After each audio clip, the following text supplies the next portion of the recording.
All right, let's talk about menopause. For a lot of people, that word just brings up feelings of, well, dread, challenges, discomfort, all that stuff.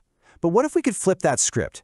What if we looked at it not as a problem, but just a biological transition, something we can absolutely manage with some really smart, science-backed strategies? Well, that's exactly what we're going to dig into today. Are hot flashes and night sweats kind of running your life right now? I'm talking about those moments that can completely derail your day or your night. They can mess with your work, your mood, your sleep, pretty much everything. If you're nodding along right now, I want you to know two things. One, you are so not alone. And two, and this is the important part, you have options, real ones. So check this out, 51. That's the median age for menopause right here in the US. I mean, think about that. This isn't some rare condition. It's a completely normal, expected part of life for literally half the population. And just knowing that, just accepting it as a normal stage, is honestly the very first step toward getting back in the driver's seat. All right, so here's our game plan for today. We're going to break it all down. First, we'll cover what menopause actually is. Then we'll look at medical treatments, dive into some lifestyle and diet hacks, and talk about mental wellness. And at the end, we'll wrap it all up to help you figure out your own empowered path forward. Sound good? Okay, first things first. What even is menopause? Because honestly, understanding the why behind what's going on in your body, that's where the power begins. So when you boil it all down, menopause is just a natural biological thing.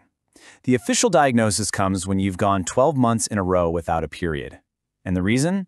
It's all about a drop in hormones from your ovaries. Now here's the thing. While it's totally normal, the symptoms that come with it, they can seriously mess with your quality of life. And that's what we're here to tackle. So the big question is, how do we manage all this?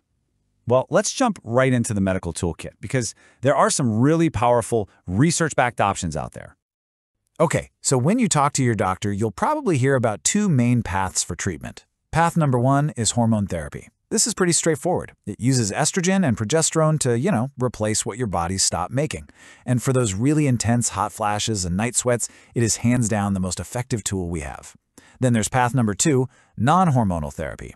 These are FDA-approved meds that work in different ways to ease symptoms. They're a fantastic option, especially if hormone therapy just isn't right for you for whatever reason. Let's talk a little more about hormone therapy because it's a real game changer. I mean, it's the #1 most effective way to deal with hot flashes, which usually means, you guessed it, better sleep. But wait, there's more. The research is pretty clear. It can also help with your bone density and might even keep your brain feeling sharp. Oh, and here's a super important point to bring up with your doctor.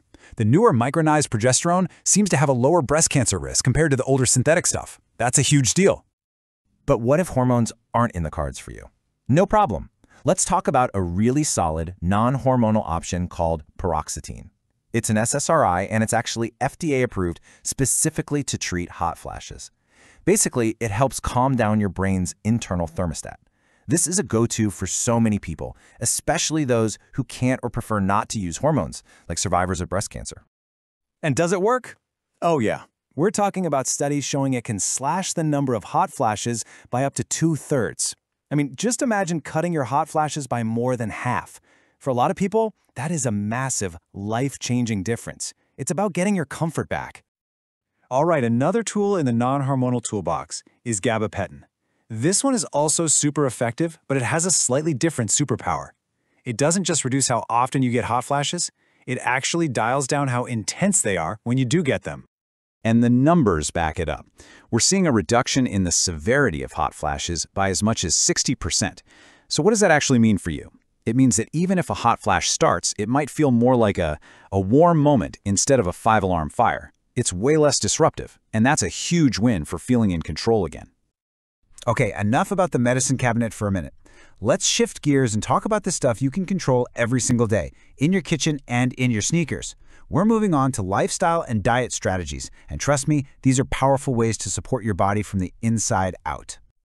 A really great way to think about food during this time is the Mediterranean diet. It's less of a diet and more of a delicious way of life, right?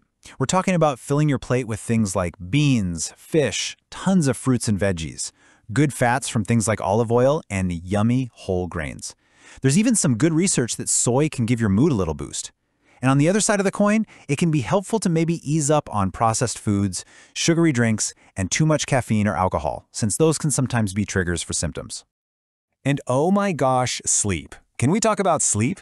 It can feel impossible to get enough during this transition, but here's a cool little food hack. Science tells us that certain foods are packed with stuff like tryptophan that helps your body's internal clock. So think about adding more turkey, almonds, tofu, or salmon to your meals. It's such a simple, natural way to nudge your body towards better rest. And of course, we gotta talk about moving your body. Hey, nobody's saying you have to go run a marathon. Unless that's your jam, then go for it. But getting in some moderate intensity exercise, maybe some resistance training, it plays a massive role in keeping mood swings in check, fighting insomnia, and yep, even taming those hot flashes. So we've covered the body, but what about the mind? Supporting your mental and emotional well-being is every bit as important. So let's dive into some wellness strategies that can really help you navigate the psychological side of this whole transition. One of the absolute superstars here is something called cognitive behavioral therapy, or CBT. It sounds complicated, but it's actually super practical. It's all about teaching you how to retrain your brain's automatic reaction to symptoms. So first you figure out your triggers, what sets off the anxiety or the hot flash. Then you learn to catch those negative thoughts that pop up and challenge them. And finally, you build a new toolkit of positive coping strategies. It is so empowering and can make a huge difference in your day-to-day life. Another fantastic tool is mindfulness, and just look at the benefits here. We're talking less stress, less anxiety, a better mood, improved sleep, and even sharper thinking. I mean, come on. It's like a multi-tool for your well-being. It's definitely something you want to have in your back pocket. Okay, so we've covered a ton of ground. Let's pull it all together now. This last part is all about you. How you can take all this information and build your own personal roadmap for taking control of your menopause journey. So if you remember anything from this, let it be these 4 things. 1. Menopause is normal. It's not a disease. 2. You have so many options, and they're backed by science. 3. The magic happens when you combine strategies, medical, lifestyle, and mental wellness. And 4. The absolute best approach is a personalized plan that you and your doctor come up with together. I want to end with this really powerful quote from Dr. Khalid Rahman, whose work was a big inspiration for this whole explainer. He says, "Menopause is no longer a challenge. Let's embrace this biological transition using science to empower yourself." I just love that. Using science to empower yourself, that's what it's all about, right? So I want to turn it over to you. What's one thing you heard today that you think you might try first? Maybe it's talking to your doctor about one of the treatments we discussed, or maybe it's just trying to add more salmon and almonds to your diet.